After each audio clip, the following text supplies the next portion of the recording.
हत्या होण्याच्या काही तासांआधी बाबा सिद्दीकींनी डायरीत ते नाव लिहिलं. धक्कादायक माहिती आली समोर. बाबा सिद्दीकी हत्या प्रकरणात त्यांचा मुलगा झिशान सिद्दीकी यांच्या पोलीस जबाबात मोठा दावा करण्यात आलेला आहे. हत्येच्या दिवशी बाबा सिद्दीकींच्या डायरीत भाजप नेता मोहित कंबोज यांचं नाव असल्याचं झिशान सिद्दीकींनी जबाबात म्हटल्याचं सूत्रांच्या माहितीने समोर आलेलं आहे. बाबा सिद्दीकींना रोज डायरी लिखाणाची सवय होती, त्यामुळे हत्या होण्याच्या काही तासांआधी बाबा सिद्दीकींनी डायरीत भाजप नेते मोहित कंबोज यांचं नाव लिहिल्याचा जबाब झिशान सिद्दीकी यांनी दिला आहे. बाबा सिद्दीकी हत्या प्रकरणात पोलिसांनी त्यांचा मुलगा झिशान सिद्दीकी याने पोलीस जबाबात अनेक बिल्डर्सप्रमाणेच भाजप नेता मोहित कंबोज याचं नाव घेत संशय व्यक्त केला आहे.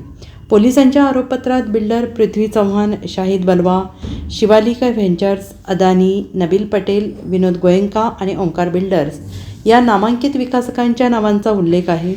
पोलिसांना दिलेल्या जबाबात झिशानने वडिलांच्या हत्येचा संबंध हा वांद्रेतील पुनर्विकास प्रकल्पात नागरिकांची बाजू घेतल्याने हा प्रकार घडल्याचा दावा केला आहे. Bureau report, SVN Marathi, Mumbai.